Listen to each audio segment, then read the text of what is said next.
aussi avec nous qui sommes là. Donc, nous étions en train de parler du Saint-Esprit.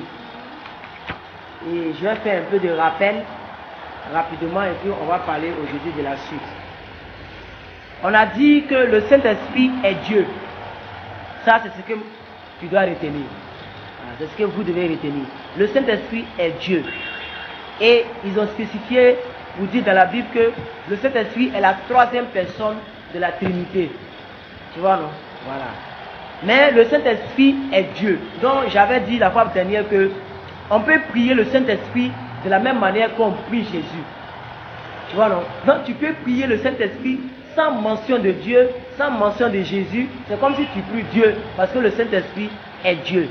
Le Saint-Esprit a donné naissance à l'Église. Donc, c'est grâce au Saint-Esprit que l'Église primitive a vu le jour.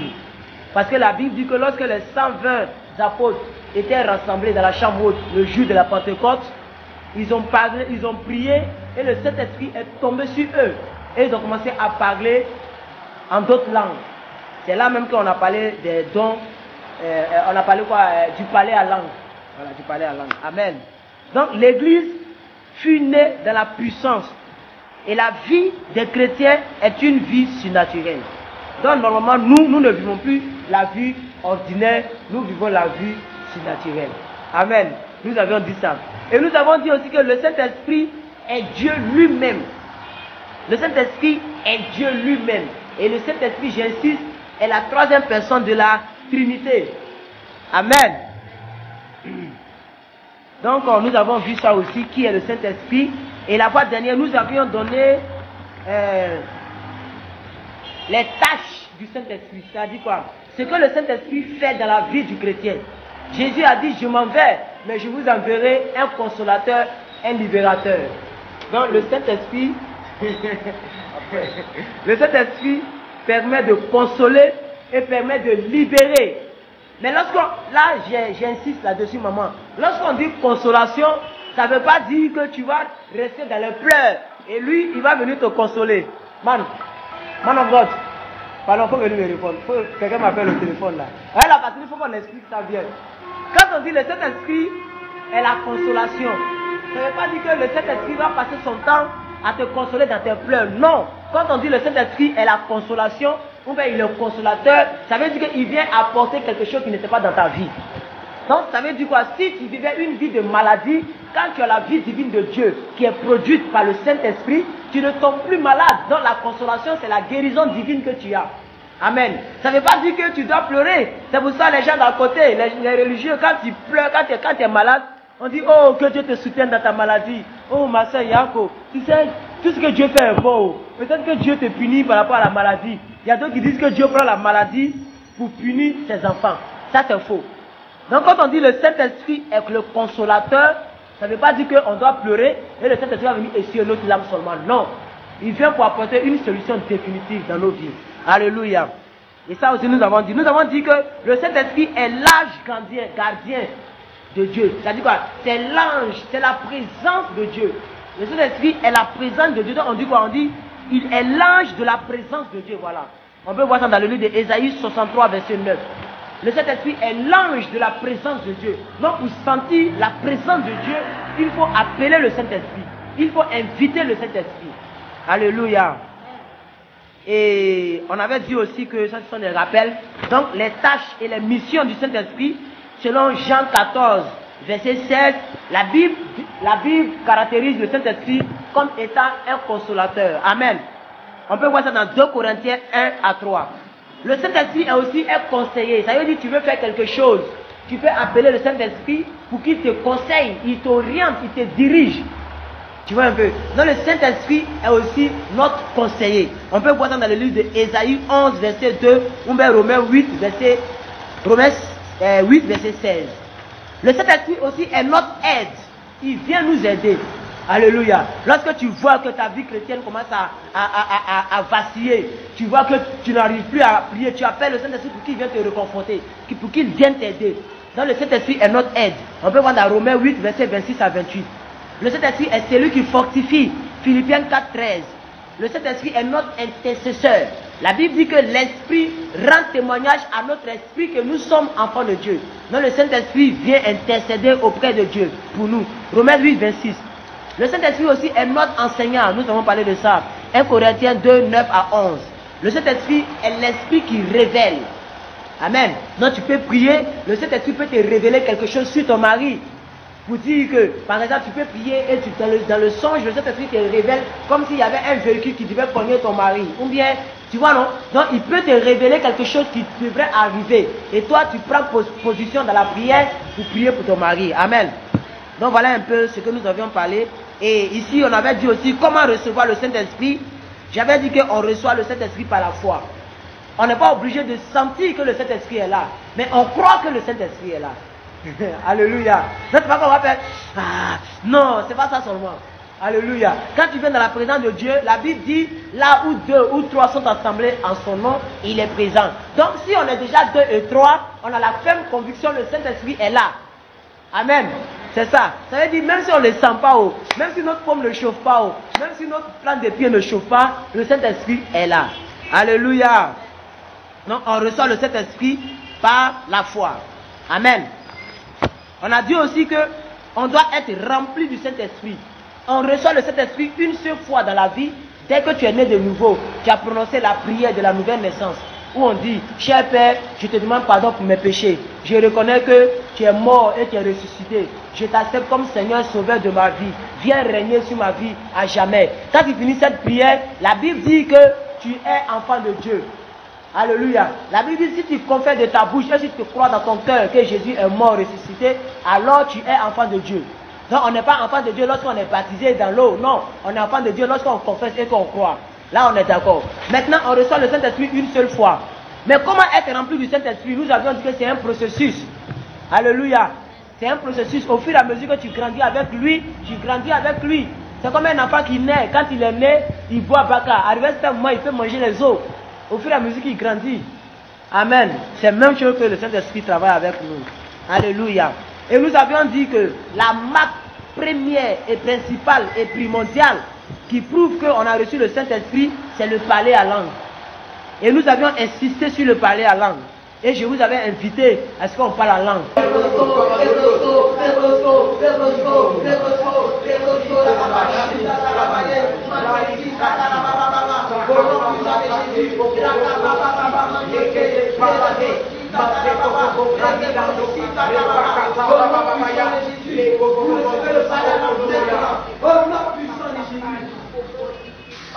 Oui, comment le Saint-Esprit se servit de toi, femme. Il se servit de toi. Au nom puissant de Jésus. Le Saint-Esprit se servit de toi au nom puissant de Jésus.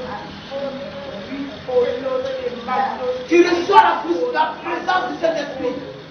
Tu reçois le don du parler à langue. Tu reçois le don du parler à langue. Il te communique les langues maintenant. Il te communique la langue des célestes. L'Esprit de Dieu atteste cela. Reçois la présence du Saint-Esprit. Reçois le parler à langue. Les rebochata kabala. La kabrasata karababa. Les rebosita karabashitaye. La rebosita karababa.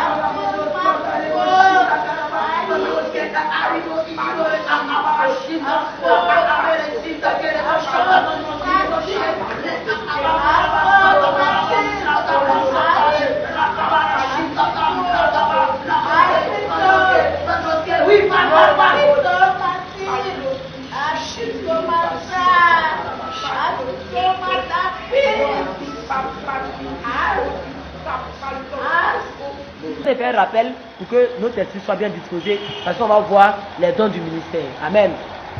Nous avons donné les objectifs du parler à langue. On a dit premier objectif, quand tu parles à langue, tu t'édifies toi-même. Ça veut dire quoi? Tu te rends fort, tu te charges toi-même. C'est écrit dans 1 Corinthiens 14, verset 4a. On dit celui qui parle en d'autres langues s'édifie lui-même. Alléluia. Donc quand tu parles la langue, tu te charges, tu t'édifies, tu te rends fort. C'est en esprit que tu parles, c'est en esprit que tu dis des mystères. Alléluia.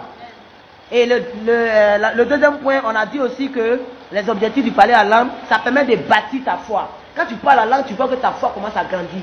Alléluia. Tu te sens comme si tu es en communion avec Dieu. Et on peut trouver ça dans Jude verset 10. Alléluia. Jude verset 10. Et aussi, troisième partie, on dit quand tu parles en langue, tu glorifies Dieu. On trouve ça dans le livre de Actes 10, verset 16. On dit parler en langue, c'est un langage de l'esprit à travers lequel le croyant magnifie et loue Dieu. Donc quand tu parles aussi en langue, tu glorifies Dieu parce que tu parles sa langue sur la terre des hommes. Alléluia. Une langue qui n'est pas parlée par tout le monde, toi tu parles ça. Pendant que tu es encore en chair et sur la terre. Donc ça glorifie Dieu. Alléluia. Et on a dit aussi quand tu parles en langue, c'est en esprit que tu dis des mystères. Donc le parler en langue, ce sont des secrets divins que tu dis à Dieu. Ce sont des mystères que tu déclares à Dieu. Alléluia. On dit celui qui parle en langue, il parle dans une langue inconnue. Mais il déclare des mystères à Dieu. Nous avions dit ça aussi.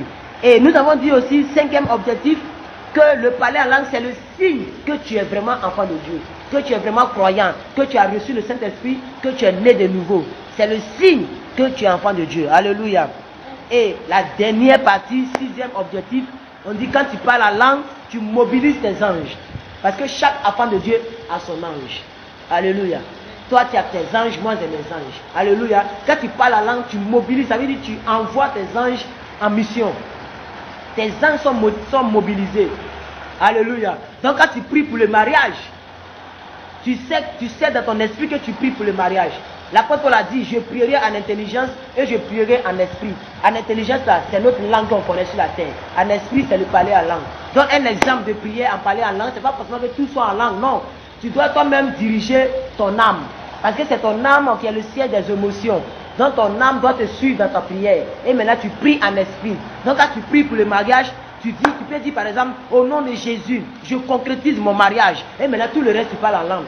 Tu vois non? Ribaba mandro soto korobobo rede bobobo. Au nom puissant de Jésus, je prie maintenant. Je vois la bague de mariage qui arrive. Au nom de Jésus, les moyens sont disponibles. Ralababa. Et puis maintenant tu pries en langue. Alléluia.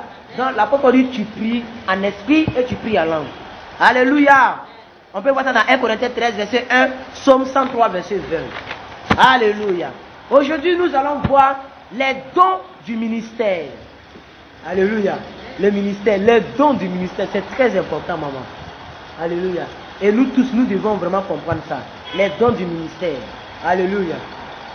On dit, Paul a été la première personne à expliquer très clairement les dons de Dieu dans le corps de Christ. D'abord, je veux expliquer le corps de Christ. Quand on dit le corps de Christ, c'est vous et moi. Alléluia. De la manière que mon corps, il y a mes bras, il y a ma tête, il y a mes pieds, il y a mes orteils, il y a mes doigts, il y a mon ventre, il y a mon dos. Tu vois, non? C'est tout un ensemble qui forme mon corps. C'est comme ça le corps de Christ. Alléluia.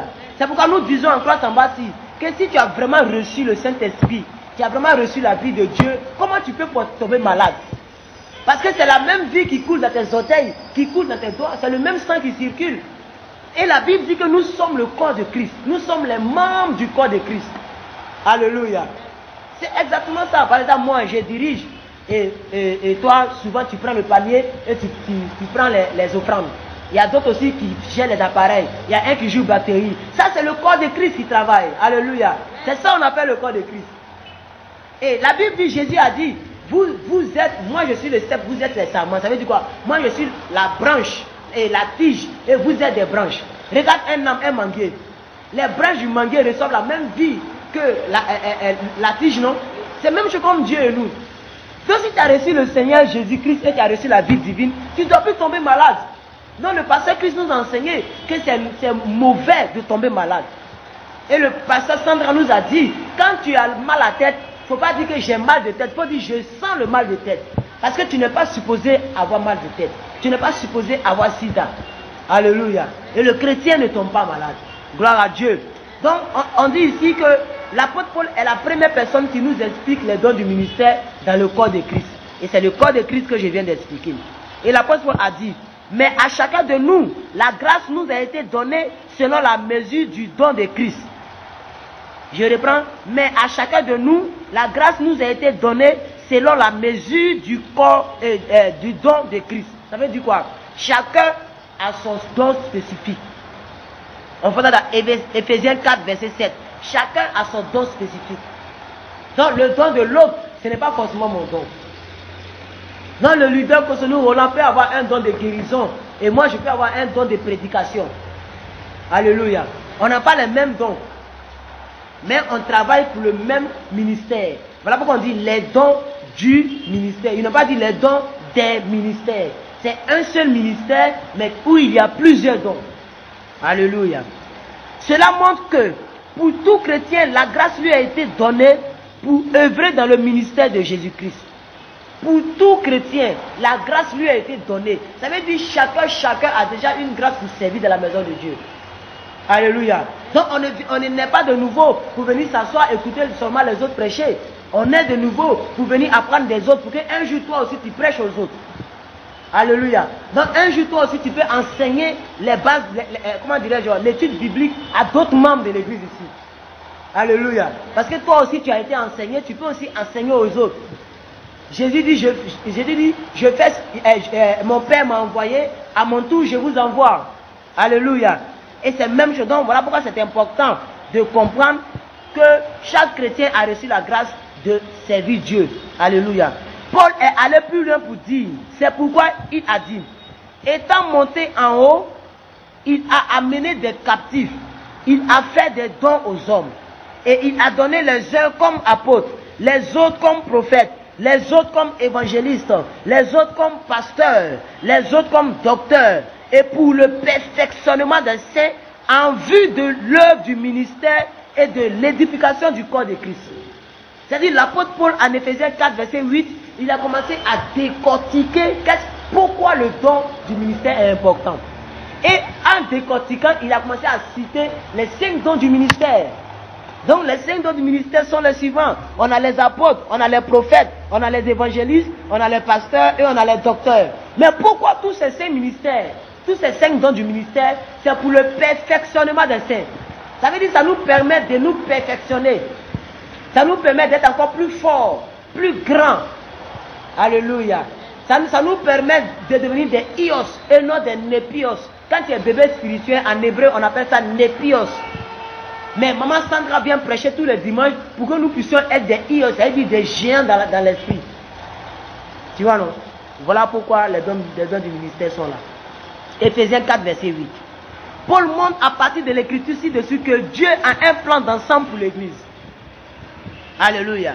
Il a planifié pour tout et chacun qui est un membre du corps de Christ d'être vitalement impliqué dans le ministère, que ce soit à l'intérieur comme à l'extérieur de l'église. Chacun doit être impliqué. Alléluia. À l'intérieur, c'est ce qu'on a cité. À l'extérieur, il y a par exemple ceux qui font des évangélisations plein air. Ils sont en train de travailler pour le ministère de façon extérieure. Alléluia. Voilà, donc à l'extérieur, on peut faire des cellules de prière. Hors l'église, on est en train de travailler à l'extérieur. Au même moment, il a planifié pour la dérogence et une coordination appropriée de l'église. Il a donc un grand plan pour le développement de la dirigeance et de la multiplication des ministères à l'intérieur de l'église. Alléluia. Donc, pour que les ministères soient multipliés, il faut des agents pour travailler. Donc, nous sommes en train de faire un peu un ensemble, une introduction des dons du ministère. C'est très important que nous comprenions ça. Alléluia. Il y a un ministère donné à chacun des personnes qui occupent les 5 bureaux dans le royaume. Donc, ce sont les 5 ministères qu'on a cités. C'est comme ce sont des bureaux en fait. C'est comme c'est une entreprise et il y a secrétariat, il y a service informatique, service communication, directeur général, etc. C'est la même chose. Alléluia. Donc, c'est pourquoi nous allons voir maintenant ces 5 bureaux-là. Alléluia. Nous allons maintenant parler du premier don du ministère qui est le ministère des apôtres. Alléluia. Le ministère des apôtres. Le mot apôtre provient du mot grec apostolos, qui signifie envoyé, délégué, ambassadeur de l'évangile. Alléluia. Un apôtre c'est comme ça. C'est un envoyé. C'est un ambassadeur de l'évangile. Quand on dit ambassadeur de l'évangile, c'est-à-dire il vient représenter l'évangile sur la terre. C'est pourquoi l'apôtre a pour mission de bâtir les églises. C'est la différence entre apôtre et pasteur. L'apôtre, il vient, il bâtit l'église, il forme les gens. Dès que l'église est mûre, il se lève, il va encore à Gagnoa, il bâtit l'église. Dès que l'église est mûre, il s'en va en France, il bâtit l'église. Ça, c'est le rôle de l'apôtre. Officiellement, un membre de la commission de Christ, un messager de Christ. Un apôtre est envoyé avec un message. Ça, c'est aussi un apôtre. Le pasteur Christ est un apôtre. L'apôtre Paul est un apôtre. Chaque apôtre vient avec un message qui est spécifique pour lui. Tu vois un peu, non? L'apôtre Paul est venu avec un message de la nouvelle création. Un message puissant. C'est même ce que le pasteur Christ est venu avec un message puissant. Bonne arrivée, maman Evodi. Un message puissant. Alléluia. Donc un apôtre vient avec un message typique, spécifique, puissant. Alléluia. Pour représenter la maison de Dieu sur la terre par l'église. Donc le pasteur Christ est d'abord un apôtre. Alléluia.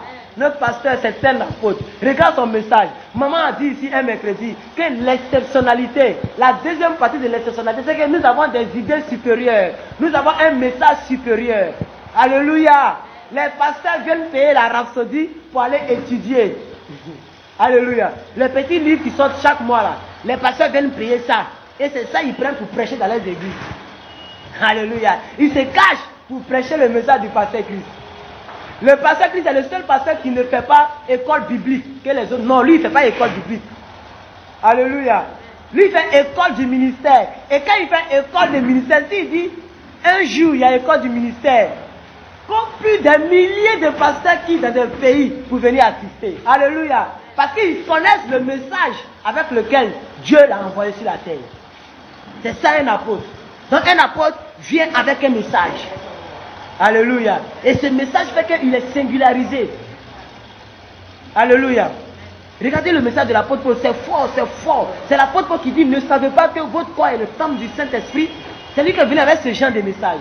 C'est lui qui dit, si quelqu'un est en Christ, il est une nouvelle créature. Il est parti très loin. Alléluia. C'est ça un apôtre. Amen. Il y a ce qu'on s'en sort un peu. Dieu merci. Donc, dans ce sens, Jean le Baptisteur était un apôtre. Jean-Baptiste, il était aussi un apôtre. Lui, sa mission, c'était pour préparer une place pour les chrétiens. Jean-Baptiste était aussi un apôtre. Amen. Donc, parce que concernant la Bible, on va aller plus loin. On peut lire Jean 1, verset 7. Donc, je vais lire ça. Jean chapitre 1, verset 7. Jean chapitre 1, verset 7. Jean chapitre 1, verset 7. Pour qu'on puisse comprendre. Jean chapitre 1, verset 7. La Bible dit, il vint pour servir de témoin, pour rendre témoignage à la lumière, afin que tous croient en lui. Alléluia. Ça, c'est le ministère de Jean-Baptiste. Alléluia. Jean-Baptiste était un apôtre. Alléluia. Et le ministère de l'apôtre, c'est un ministère de message, un ministère qui permet de bâtir les églises. Jean fut envoyé avec un message de la venue de Christ. Ça, c'était le message de Jean. C'était lui son message. Il dit, répentez-vous, convertissez-vous, car le Fils de l'homme vient. C'est lui qui a dit, celui-ci est le Fils bien-aimé, en qui j'ai mis toute mon affection. Ça, c'est lorsque Jean a baptisé Jésus, qu'une voix s'est fait entendre là-haut. C'est lui qui a dit, voici celui qui ôte le péché du monde. Donc, il est venu pour montrer la venue de Jésus. Ça, c'était le message de Jean. Jean-Baptiste. Alléluia. Donc, un apôtre est celui qui est envoyé de Dieu avec un message spécifique. Paul déclare, je vous le dis à vous les païens. En tant qu'apôtre des païens, je glorifie mon ministère. Donc, Paul était un apôtre des païens. Il était venu avec un message différent. Et on voit dans Romains 11, verset 13.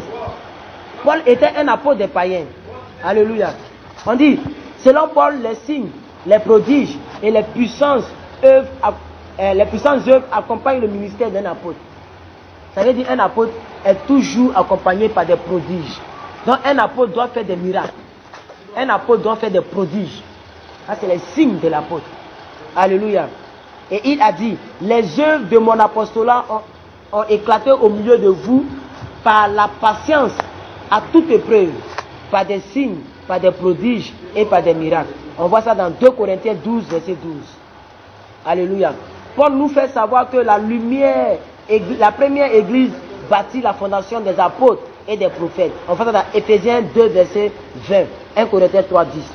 Donc pour résumer un peu, le don des apôtres, il y a le don qui te rend apôtre. Donc on a le don du ministère apôtre, le don du ministère prophète, le don du ministère évangéliste et le don du ministère pasteur. Donc pour l'apôtre, d'abord, un apôtre est un envoyé de Dieu. 2, un apôtre a un message spécifique. Alléluia. 3, un apôtre est toujours accompagné par des signes et des prodiges. Ça, c'est le ministère des apôtres. On vous enseigne ça pour que demain, si tu entends le mot apôtre, tu ne sois pas dépaysé. Que tu saches de quoi on parle. Quand tu entends, on dit lui là, c'est un apôtre, tu dois savoir au moins qu'est-ce que ça veut dire apôtre. Alléluia. Voilà un peu le rôle de l'apôtre. Nous allons partir maintenant avec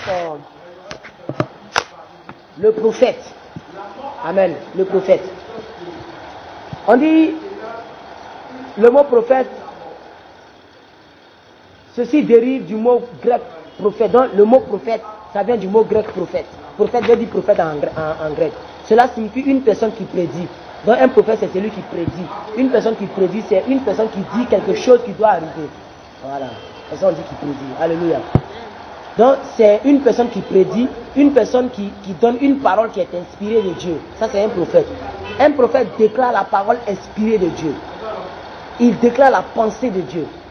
Et d'autres personnes disent qu'il est la bouche et les yeux de Dieu. Donc un prophète voit et un prophète parle. Alléluia. Il voit et il attend les choses surnaturelles de Dieu. Un prophète, c'est quelqu'un qui occupe le ministère d'un prophète. C'est une personne qui apporte la vision de Dieu au peuple. Il aide à construire une fondation spirituelle, une fondation correcte pour le peuple de Dieu. Éphésiens 2, verset 20 dit quoi? On dit, selon Paul, les prophètes sont des personnes de l'exhortation, de l'édification, de la consolation de l'Église. Donc le prophète permet de consolider l'Église. Alléluia. Permet d'édifier l'Église. Parce que, écoute, quand un prophète donne une révélation, ça édifie le peuple de Dieu. Le peuple de Dieu est édifié. Le peuple de Dieu est content. Waouh, donc Dieu est dans cette Église. Donc Dieu parle. Donc Dieu voit aussi. Donc ce ne sont pas les marabouts et les féticheurs seulement qui voient. Notre Dieu aussi est le Dieu qui voit. Ça permet d'édifier le peuple. Alléluia. Ça permet d'édifier le peuple. Donc le rôle du prophète, c'est pour édifier le peuple. Alléluia. Gloire à Dieu. Ça permet de consoler l'Église. Alléluia. Gloire à Dieu. Donc encore, dans le 3e chapitre du livre d'Éphésiens, dans Éphésiens chapitre 3, Paul a déclaré, Paul dit, en les lisant, vous pouvez vous représenter l'intelligence que j'ai du ministère de Christ. Il n'a pas été manifesté au Fils des hommes dans les autres générations, comme il a été révélé maintenant par l'Esprit aux saints, apôtres et prophètes de Christ. Amen. Cela apparaît à partir de ces deux écritures que le ministère des apôtres et des prophètes était les plus essentiels à la fondation de l'Église. Les apôtres et les prophètes ont enseigné la parole. Ils se sont occupés des premières petites églises. Amen. Et ont prêché le message évangélique. Après quelque temps, les autres dons du ministère ont émergé. Donc ça veut dire quoi? Ce qu'on veut dire ici, c'est que les autres dons du ministère proviennent du ministère des apôtres et du ministère des prophètes. C'est les apôtres et les prophètes qui ont envoyé l'église primitive. Voilà pourquoi avant on disait les 12 apôtres de Jésus. On n'a pas dit les 12 évangélistes ou les 12 pasteurs. Ils étaient l'apôtre, les apôtres. C'est Jésus qui était le pasteur. Mais les 12 étaient les apôtres. Alléluia. Donc on a mis les 12 apôtres de Jésus. Donc on dit quoi? On dit, ceci pourtant ne donne pas à ces deux ministères l'avantage sur les autres. Ça ne veut pas dire comme c'est parce que ce sont les deux, comment dirais-je, les deux dons qui ont été manifestés. Donc ça veut dire les autres n'ont pas d'importance. Non, ils ont tous la même importance. Mais ici on précise que les autres dons proviennent du prophète et de l'apostolat. Alléluia. On continue, on dit, Paul exhorte, on dit, par exemple, Paul recommande aux anciens de l'assemblée locale à Éphèse, quand on prend Actes verset 20, de ne pas négliger les apôtres et les prophètes dans l'église. Il les appelle les anciens. Tu vois, non? Donc les prophètes et les apôtres sont les anciens de l'église. Ce sont les supérieurs dans l'église. On les appelle les surintendants de l'église. Donc fondamentalement, le ministère du prophète apporte la direction à l'église de Dieu. Tu vois, non? Le ministère du prophète apporte la direction. Le ministère du prophète apporte l'édification. Le ministère du prophète apporte la consolation. Alléluia. Donc c'est par le ministère du prophète qu'on sait que notre Dieu, il voit et il entend et il prédit. Alléluia, les choses qui doivent arriver. Gloire à Dieu. Donc nous allons rapidement partir avec le ministère de l'évangéliste. Donc l'évangéliste, comme on le dit, Paul prit ceci du grec évangélistis, évangélistis, qui signifie littéralement un messager du bien. Parce qu'on dit l'évangile, c'est la bonne nouvelle. Donc l'évangéliste est un messager du bien. Amen. Cela signifie aussi que c'est le fait d'apporter ou de communiquer à l'église l'évangile de Jésus-Christ. Donc un évangéliste, c'est une personne qui apporte l'évangile de Jésus-Christ. Pas un autre évangile, l'évangile de Jésus-Christ. À cause du ministère de l'évangile, la plupart du temps où les nécessités du monde se trouvent, ce ministère est plus souvent caractérisé par les manifestations de l'Esprit de Dieu et par les signes, les prodiges et les miracles. Parce que si je m'en vais au village, que je parle de l'évangile de Jésus, pour que les gens croient en moi, il faut que ça soit accompagné des signes et des miracles. Alléluia. C'est pourquoi comment on appelle, le prophète Moïse, quand Moïse partait comme en tant qu'évangéliste en Égypte pour sauver le peuple d'Israël, il a dit à Dieu, comment croiront-ils? Et Dieu a dit, qu'as-tu dans la main? Il dit, j'ai un bâton. Il dit, jette le bâton. Quand il a jeté le bâton, Dieu a transformé le bâton en serpent. Il dit, mets ta main dans ton habit. Quand il a mis sa main était recouverte de lèpre. Il dit, mets encore. Quand il a levé, sa main était guérie. Tu vois un peu. Donc pour que les gens croient en l'évangéliste, il faut que l'évangéliste ait le ministère des signes et des miracles. C'est-à-dire qu'il doit être accompagné de signes et de miracles. Alléluia. Voilà. Donc, en Hébreu 2, verset 4, la Bible dit, on dit, Dieu a appuyé les témoignages par les paroles de l'évangile prêché, par des signes, des prodiges. Ok. Donc, nous continuons avec les dons. On était sur l'évangéliste. Donc, un évangéliste, je vais résumer rapidement. Un évangéliste, c'est quelqu'un qui a un message du bien. C'est un messager. C'est une personne qui apporte l'évangile de Jésus-Christ. Et un évangéliste est toujours suivi des miracles et des prodiges. Pourquoi? Parce que tu vas partir d'un pays, un village où on pratique le vaudou, où on pratique les masques. Et ils ont leur puissance. Si toi tu viens annoncer l'évangile de Jésus, qu'est-ce qui prouve que tu es envoyé de Dieu? Donc il faut que des miracles et des prodiges t'accompagnent. Voilà pourquoi les évangélistes font des miracles. Ils ressuscitent des morts. Ils guérissent des malades. Amen. Parce que c'est ça le don du ministère. Alléluia. Donc on va rapidement maintenant avec le pasteur. Quelle est la différence entre pasteur, évangéliste, apôtre et docteur? Alléluia. Donc on va parler du pasteur. Le mot grec pour pasteur, comme Paul l'a utilisé, vient de poimen. Poimen. Ça vient de poimen. Ça veut dire dans le mot grec pasteur veut dire poimen. Cela signifie un berger ou celui qui s'occupe de quelqu'un. C'est ça un berger. Donc ici notre berger c'est maman Sandra. C'est celui qui s'occupe de notre croissance spirituelle. Donc pasteur vient du mot grec poimen qui veut dire berger. Alléluia. Qui veut dire la personne qui rassemble le troupeau. Parce qu'un berger c'est quelqu'un qui rassemble le troupeau. Dans l'église, Paul parle des pasteurs comme ceux qui prennent soin, ceux qui dirigent, ceux qui nourrissent, ceux qui alimentent, ceux qui gardent et ceux qui conduisent les membres du corps de Christ. Ce sont les pasteurs. Le pasteur prêche pas il ne va pas pour prêcher l'évangile dehors. Non. Le pasteur n'est pas là pour voir ou même pour prédire les choses. Non. Le pasteur, il a là pour but, je répète, de prendre soin des brebis, de diriger les brebis, de nourrir les brebis, d'alimenter les brebis, c'est-à-dire de leur donner une énergie. Alléluia. De garder les brebis, de conduire les brebis. Alléluia. Ça c'est le rôle du pasteur. Non, le pasteur n'établit pas juste les statistiques, non. Il n'établit pas juste les chiffres et les choses. Il constate les fidèles et les bien-être spirituels dans sa priorité. Amen. Ça veut dire que le pasteur a pour but de permettre que nous puissions croître spirituellement. Ça c'est la priorité du pasteur. Il n'est pas là pour compter si tu donnes tes dîmes, si tu donnes tes offrandes. Non, il n'est pas là pour les chiffres. Il n'est pas là pour les choses. Mais il est là pour ton bien-être spirituel. Ça c'est le rôle du pasteur. Alléluia. Gloire à Dieu. Selon l'apôtre Paul, le ministère pastoral a été donné par Dieu avec la responsabilité de veiller sur les âmes. Donc le pasteur a pour but de veiller sur les âmes des membres de l'église. Tu vois, non? Pour ne pas que notre âme parte en enfer. Pour que nos âmes vont au paradis. Donc il est là pour veiller sur notre âme. Il est là pour nourrir notre âme. Alléluia. Il est là pour fournir nos âmes des besoins spirituels. Afin que nos âmes grandissent dans l'assemblée locale. Alléluia. Donc Paul a dit, obéissez à vos conducteurs et ayez pour eux de la différence. Car ils veillent sur vos âmes. Comme devant un rendre compte. C'est-à-dire eux, ils vont rendre compte de nos âmes. Donc ici, là, c'est le pasteur sur la terre qui va rendre compte de nos âmes. Alléluia. Parce que c'est eux qui ont reçu le mandat de veiller sur nos âmes.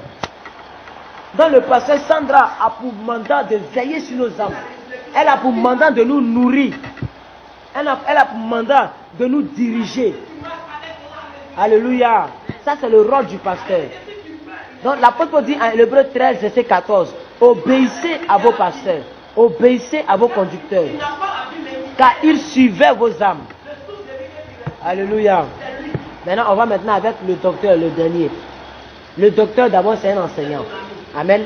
Le but de l'enseignant est de nourrir la vie de Dieu implantée dans les autres, jusqu'à ce qu'elle fleurisse dans la confiance transparente devant Dieu, et qu'il soit capable d'écouter quel genre de fruit de Dieu. Alléluia. Donc, l'enseignant a pour but de nourrir le peuple à travers la parole de Dieu. Il enseigne la parole de Dieu au peuple. Il donne la nourriture spirituelle au peuple. Ça, c'est le but de l'enseignant. Et c'est le docteur qu'on appelle enseignant. Alléluia. En bref, c'est clair que dans le Nouveau Testament, le but spécifique du ministère de la parole, c'est-à-dire de l'enseignement, est de conduire les croyants à la maturité selon Paul. Alléluia. Mais ce qui est important, c'est de motiver, c'est de former les saints en vue de l'œuvre du ministère. Donc l'apôtre Paul les motive et les forme pour faire le travail apostolique. Le prophète fait la même chose, et aussi l'évangéliste ainsi que le pasteur et l'enseignant. Amen. Mais Paul nous fait comprendre en Éphésiens 1, verset 7 à 8, que Dieu a donné à chaque chrétien la grâce selon la mesure du don de Christ. Cependant, les saints qui ont le don ont besoin de faire ressortir et d'être formés pour œuvrer dans ces dons. Ça veut dire quoi? Le pasteur a pour but de faire sortir le don qu'il a reçu pour donner aux membres afin que les membres puissent prendre pour œuvrer. Alléluia. C'est pour ça que le pasteur est là. C'est le rôle du pasteur. Alléluia. Dans Éphésiens 4, 16 dit quoi? On dit, c'est de lui et grâce à tous les liens de son assistance, tout le corps bien coordonné et forme un solide assemblage. Tire son accroissement selon la force qui convient à chacune de ses parties et s'édifie lui-même dans la charité. Alléluia. Ça veut dire, je vais expliquer la partie. On dit, quand un pasteur donne un message, ou même un enseignant enseigne un peuple, il arrive à s'édifier lui-même et il prend le don qu'il a reçu pour donner au peuple, pour que le peuple aussi puisse bénéficier de ce don pour aussi œuvrer dans le ministère. Alléluia. Donc un docteur, c'est un enseignant de la parole de Dieu. Un docteur reçoit le don de comprendre les Écritures et d'enseigner les Écritures au peuple de Dieu qui est là. Alléluia. Ça c'est le rôle de l'enseignant. Alléluia. Amen. J'espère que ça va un peu. Alléluia. Gloire à Dieu. Donc on va continuer avec, on a presque fini même la partie. On va voir la différence majeure entre ces 9 manifestations de l'esprit. Donc il y a 9 manifestations. On a vu 5 ministères, non? Maintenant dans les 5 ministères là, il y a 9 manifestations de l'esprit. Alléluia. 9 manifestations. On dit la différence majeure entre ces 9 manifestations de l'esprit de Dieu à partir des dons du ministère discutez plutôt est trouvé en 1 Corinthiens 12 verset 7 qui dit, on dit, or à chacun la manifestation de l'esprit est donnée pour l'utilité commune. Amen. Maintenant écoute très bien. Cela montre que chaque et tout chrétien a au moins un don dans ces 9 manifestations de l'esprit. Amen. Pourtant, ne peut pas opérer dans les 5 ministères. Alléluia. La deuxième différence est trouvée en 1 Corinthiens 14, verset 1. Là où Paul a dit, cherchez la charité. La charité veut dire l'amour. Voilà. Cherchez la charité. Aspirez aussi au don du ministère, au don du spirituel, mais surtout à celui de la prophétie. Donc, nous trouvons ici que le don du Saint-Esprit peut être convoité. Alléluia. Parce que un peut prophétiser, l'autre aussi peut prêcher. Et la personne qui prêche peut aimer la personne qui prophétise. Alléluia. Donc, la Bible dit il faut chercher l'amour. Si quelqu'un a le don de la prophétie, lui, il est dans son don. Toi, tu as le don de la parole de Dieu, tu es dans ton don. Alléluia. Donc, on a les 9 dons de l'esprit. Et j'aimerais qu'on cherche, on va lire un peu la parole de Dieu. 1 Corinthiens 14. 1 Corinthiens 14, on va chercher rapidement les 9 dons du Saint-Esprit. Amen. On a les dons, je veux bien que on comprenne ça. On a les 5 dons du ministère et on a les 9 dons du Saint-Esprit. C'est différent. Les 5 dons du ministère, on a le ministère du pasteur, prophète, évangéliste, apôtre, docteur. Amen. Maintenant, on va voir les 5 dons de l'Esprit Saint, du Saint-Esprit. Dans 1 Corinthiens 14. 1 Corinthiens 14. Voilà. Je vais chercher 1 Corinthiens 14.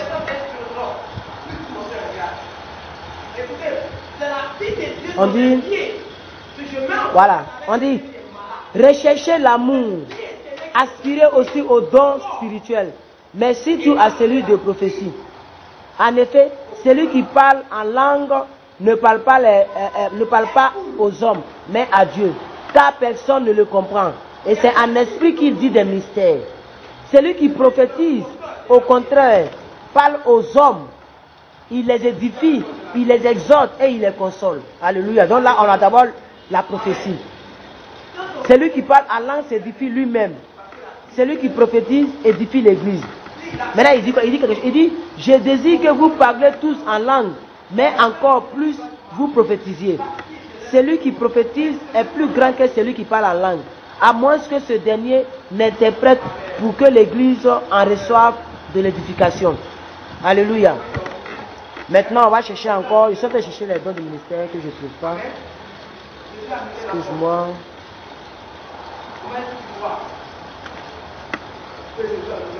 Voilà ça ici.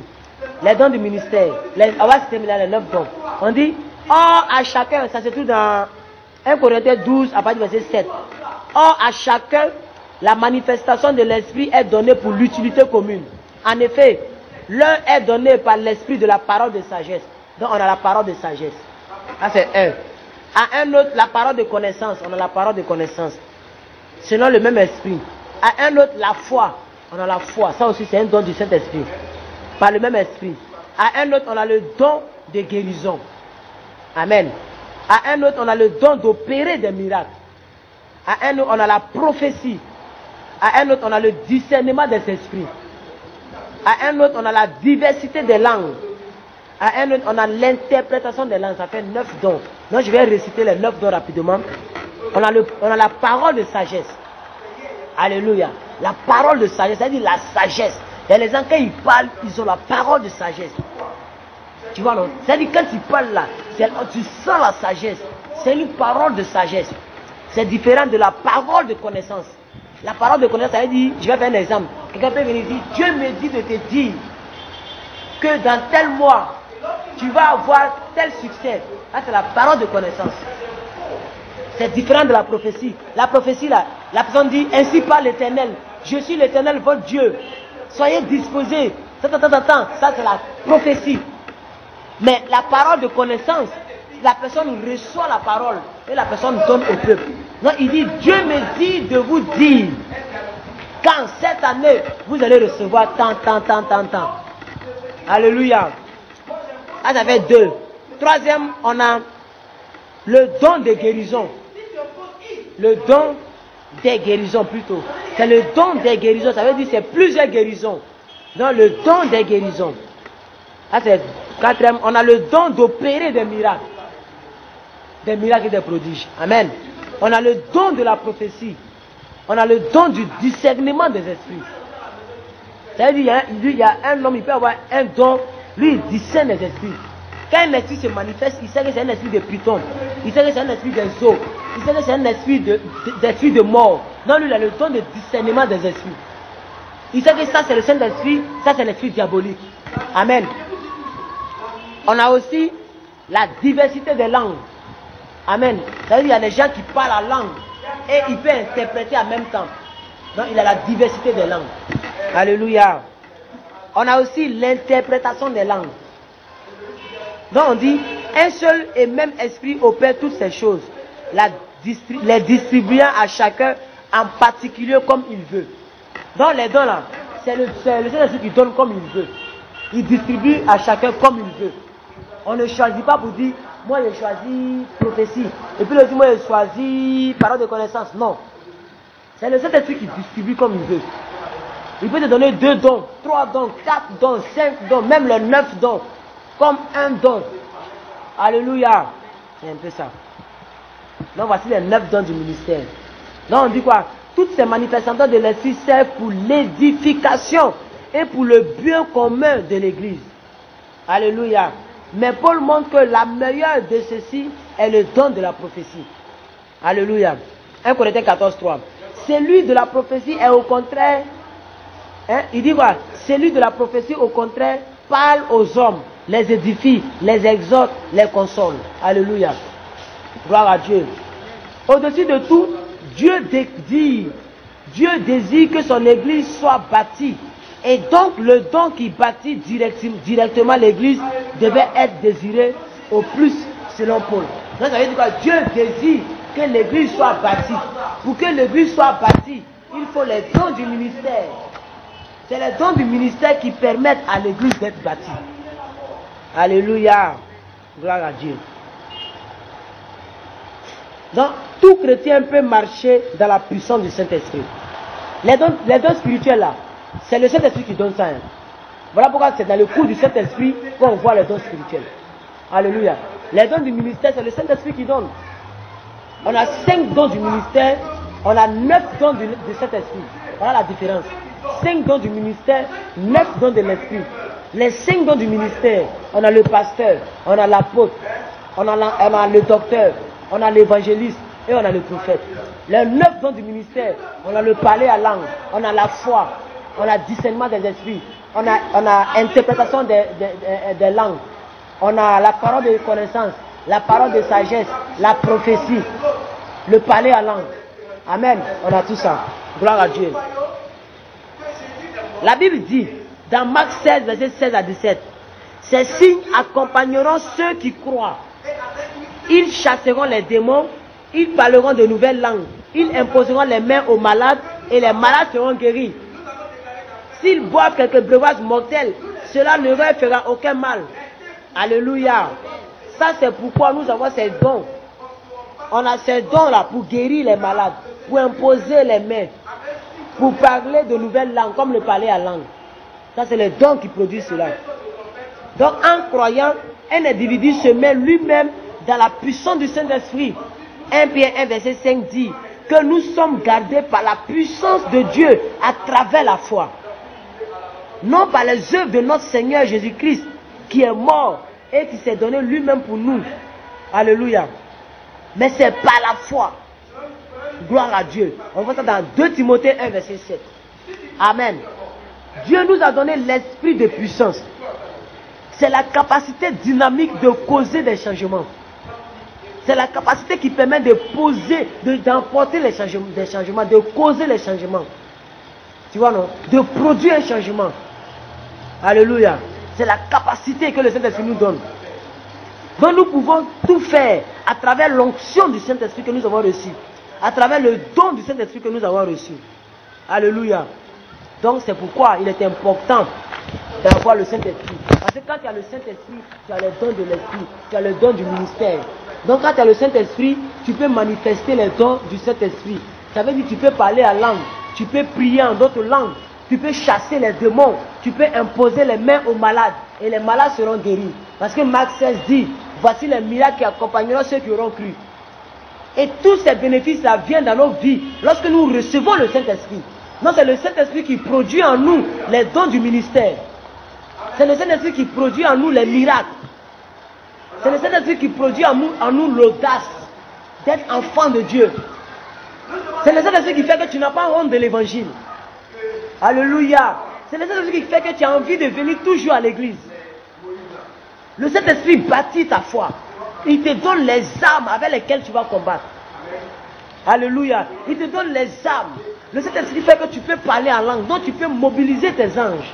Parce que tu as reçu l'onction du Saint-Esprit. Tu as reçu la marque du Saint-Esprit. Et le Saint-Esprit permet que tu es extraordinaire. Tu n'es plus comme les autres. Parce que tu as les fruits de l'Esprit, comme Galates 5 le dit. Galates 5, verset 2. Tu as maintenant, le Saint-Esprit produit en toi la douceur. Il produit en toi l'amour. Il produit en toi la tolérance. Non, ce n'est pas seulement que le don spirituel que le Saint-Esprit produit. Non, il produit beaucoup de choses. Tu as les fruits de l'Esprit. Alléluia. Tu es comme un Dieu sur la terre. Tu es capable de dire une chose et la chose arrive. Parce que tu as la puissance de Dieu entre tes mains. Donc tout ce que tu touches est béni.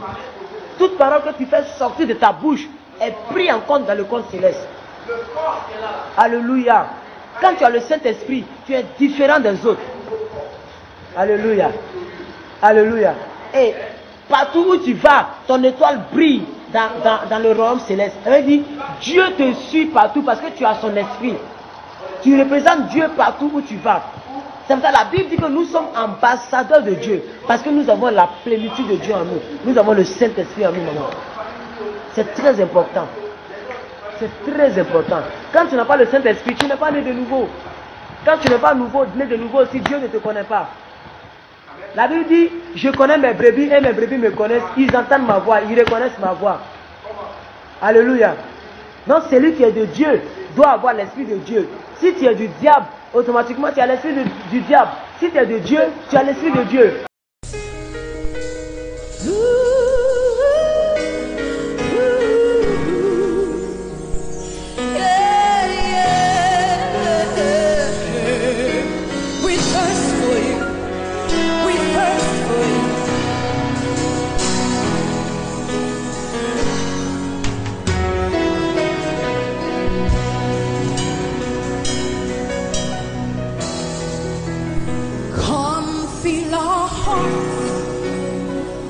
Holy Spirit,